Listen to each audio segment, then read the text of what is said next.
said some days I feel like shit, some days I wanna quit and just be normal for a bit. I don't understand why you have to always be gone. I get along, but the trips always feel so long. And I find myself trying to stay by the phone, cause your voice always helps me to not feel so alone. But I feel like an idiot, working my day around a call that when I pick up I don't have much to say. So I want you to know it's a little fucked up that I'm stuck here waiting, at times debating, telling you that I've had it with you and your career. Me and the rest of the family here singing Where'd You Go?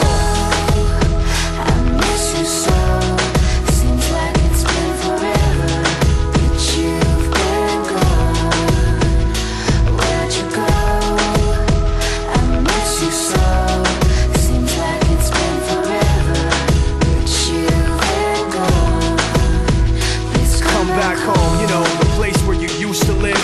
Used to barbecue up burgers and ribs. Used to have a little party every Halloween with candy by the pile. But now, you only stop by every once in a while. Shit, I find myself just filling my time with anything to keep the thought of you from my mind. I'm doing fine, and I'm planning to keep it that way. You can call me if you find that you have something to say, and I'll tell you, I want you to know it's a little fucked up that I'm stuck here waiting, at times debating, telling you that I've had it with you and your career. Me and the rest of the family here singing Where'd You Go?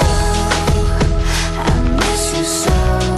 Seems like it's been forever that you've been gone. Where'd you go? I miss you so. Seems like it's been forever that you've been gone. Please come back home. I want you to know it's a little fucked up that I'm stuck here waiting, no longer debating, tired of sitting and hating and making these excuses for why you're not around and feeling so useless. It seems one thing has been true all along, you don't really know what you got till it's gone. I guess I've had it with you and your career. When you come back I won't be here and you can sing it. Where'd you go?